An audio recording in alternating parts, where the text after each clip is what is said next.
Greetings, students of the Force, and welcome back to the channel. Veterans of the channel know that we love to turn the clock back many ages and take a look at the ancient Jedi and Sith orders. Today, we will be once more returning to the days of the Jedi Order, the group of monks that were the precursor to the modern Jedi. If you would like to know more about the Jedi as a whole, we have many videos detailing them, as well as a compilation video containing all of our breakdowns of the ancient Jedi, which I highly recommend you check out if you're interested in their lore. Anyway, for those of you who know of the Jedi, you know that these Force wielders were drastically different than the modern Jedi. So different, in fact, that they actively encouraged seeking the balance between the light and the dark side of the Force. So much so that they would outright banish those in their order who fell too far to either side, including the light. So why is this? What would compel these primordial Jedi to imprison their own for following closely to the light? Well, let's answer that question. To begin, it is important to note that when I say banish, it wasn't a permanent banishment, more like a suspension if anything else. You see, the Jedi homeworld of Tython had two moons, the light moon of Ashla and the dark moon known as Bogan. Ashla and Bogan became the Jedi's terms for the light and dark side of the Force respectively. Each of these planets had a good view of the other when you were on one of them, as they maintained a similar orbital pattern that kept one within the view of the other at all times. This is important for later.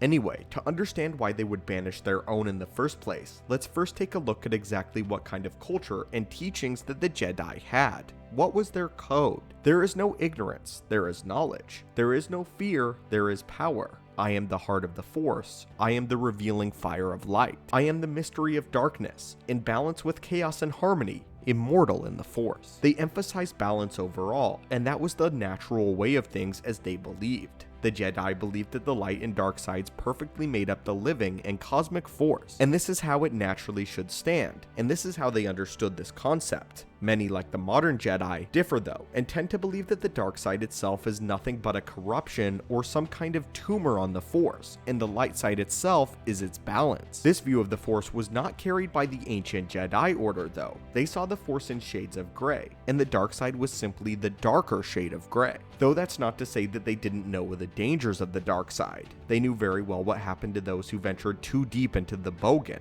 the kind of effects it had on a person, and as such, they taught to explore it in moderation and to simply understand its aspects as it pertained to the whole view of the Force. This is much like how Luke Skywalker would teach his students some millennia later. Anyway, it is when one delves too deeply into the dark side and attempts to use it to manipulate and corrupt life itself is when it becomes an affront to the living Force, and therefore dangerous. Now, what does this have to do with the light side though? Well, let's break down the Jedi code line by line and see exactly what they mean, and why at the same time they were staunchly against being aligned solely with the light. The lines, there is no fear, there is power, and I am the mystery of darkness. These lines pertain to the dark side. They say that the Jedi are wise in knowing that the benefits of power within the darkness. However, this is balanced by the lines, there is no ignorance, there is knowledge, as well as the line, I am the revealing fire of light. These two lines in the code matter more because they directly coincide with the other two that we mentioned earlier. The revealing fire of light will show the mysteries of the darkness. The wisdom of the light shall reveal the true purpose of the dark and the many complex powers that it offers. Power for power's sake. In the other set of lines regarding fear, ignorance, knowledge, and power all coincide with each other as well. The Jedi were against the light side solely because it can become too rigid and stale when not propelled with the dark. This is why they cannot fear power, and this is why the ancient Jedi did not fear power.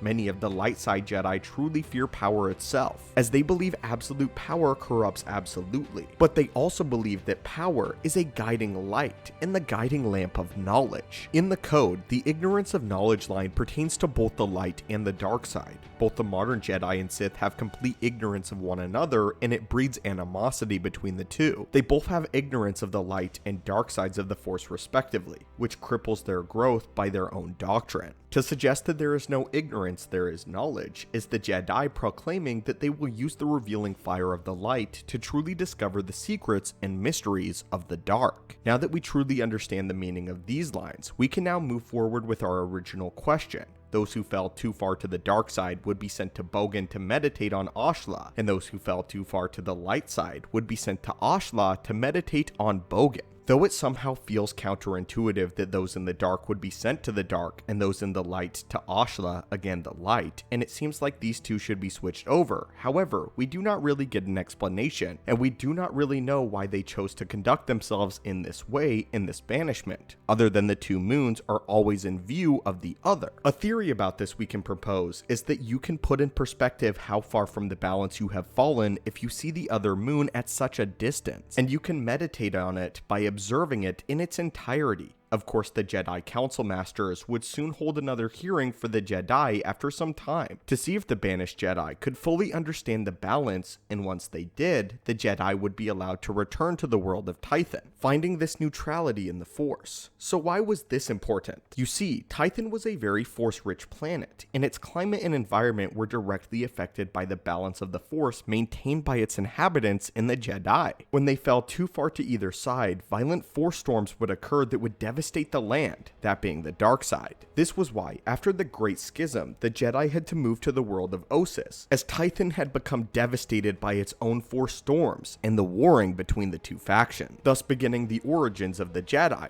the Dark Jedi, and eventually the Sith. So my friends, I now turn it over to you. What do you think about this, and how the ancient Jedi actually banished those who became too much aligned with the light side? Do you believe that the Jedi would have become far more powerful if they continued this tradition and continued to pursue the original way of thinking of their order? Perhaps if Anakin knew of the Jedi Code or had a teacher from this ancient era, he could have become the chosen one that he was always meant to be. Let us know your thoughts and opinions on this down below. And if you enjoyed this video on the ancient Jedi and would like to see more lore surrounding them, be sure to reach out and Force crush that like button.